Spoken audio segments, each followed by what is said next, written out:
शहर की भीड़भाड़ वाली गलियों में छोटे छोटे ठेले और खोमचे किसी कहानी से कम नहीं होते। उनमें से एक थी बेसन के पकौड़े वाली। हर सुबह उठते ही ताजे गर्मागर्म पकौड़ों की खुशबू लोगों को अपनी ओर खींच लेती थी। पर क्या आपको पता है कि इन पकौड़ों के पीछे कैसी जिंदगी छिपी होती है? यह कहानी है एक ऐसी औरत की जिसने अपनी हिम्मत और मेहनत से न केवल अपना घर चलाया बल्कि पूरे मोहल्ले के दिलों में भी जगह बनाई। कहानी।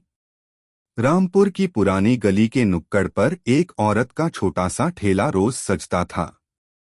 लोग उसे बस पकौड़े वाली कहकर बुलाते थे। असली नाम कमला था, मगर मोहल्ले के बच्चे बड़े बूढ़े सबके लिए वो कमला दीदी ही बन चुकी थी। कमला के पकौड़े इतने मशहूर थे कि सुबह से ही भीड़ लग जाती।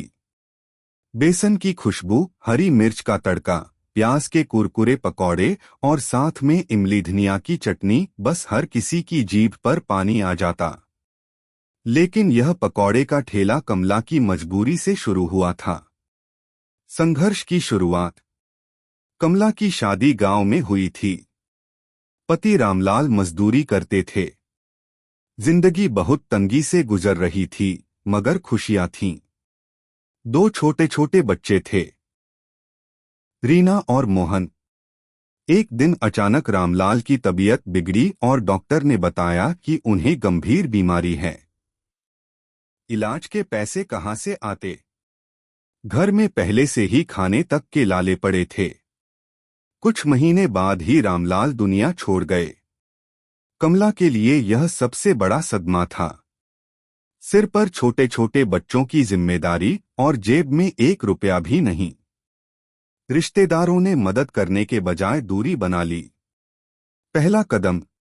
कमला ने सोचा कि अब घर बैठकर रोने से कुछ नहीं होगा। उसने अपनी माँ से सीखा था कि बेसन के पकौड़े बड़े स्वादिष्ट बनाती हैं। कमला ने ठान लिया कि वही पकौड़े बेचकर घर चलाएगी। पहली बार जब उसने ठेला लगाया तो बहुत डर रही थी, क्या लोग खरीदेंगे, क्या मजाक उड़ाएंगे। मगर पहले ही दिन उसके बनाए पकौड़े इतने पसंद आए कि शाम तक सब बिक गए। मोहल्ले का प्यार। धीरे धीरे कमला का ठेला पूरे मोहल्ले का पसंदीदा ठिकाना बन गया। स्कूल जाते बच्चे 10 रुपए के पकौड़े लेते, दफ्तर जाते लोग गर्मागर्म पकौड़े और चाय के साथ दिन की शुरुआत करते। कमला दीदी, आज जरा मिर्च ज्यादा डालना। दीदी, चटनी थोड़ी और डाल दो। ऐसे ही आवाजों से उसका दिन कटता। लोगों का प्यार ही उसकी असली कमाई थी। बच्चों का भविष्य। कमला का एक ही सपना था, बच्चों को पढ़ा लिखाकर काबिल बनाना। पकौड़े बेचकर जो भी पैसा बचता वो रीना और मोहन की पढ़ाई पर खर्च करती। कई बार भूखी सो जाती, मगर बच्चों को भूखा नहीं सोने देती। रीना पढ़ाई में बहुत होशियार थी और मोहन खेलों में अच्छा था। माँ की मेहनत देखकर दोनों ने ठान लिया था कि वो कभी माँ को निराश नहीं करेंगे। समाज का ताना। हालांकि कुछ लोग उसकी मेहनत को भी नीचा दिखाते। देखो, बेसन बेचकर घर चला रही है। ठेले वाली औरत को कौन इज्जत देगा? कमला इन बातों को अनसुना कर देती। उसे पता था कि मेहनत करने वालों की इज्जत खुद ब खुद बन जाती है। बदलती किस्मत। सालों की मेहनत के बाद रीना ने कॉलेज में टॉप किया और उसे छात्रवृत्ति मिली। वहीं मोहन ने खेल में जिला स्तर पर मेडल जीता। मोहल्ले के लोग अब गर्व से कहते, ये वही बच्चे हैं जिनकी माँ पकौड़े बेचती है। नई पहचान।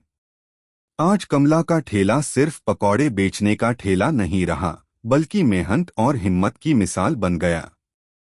लोग जब पकौड़े खाने आते तो कहते, दीदी, आपके पकौड़े में सिर्फ स्वाद ही नहीं, माँ का प्यार भी मिल।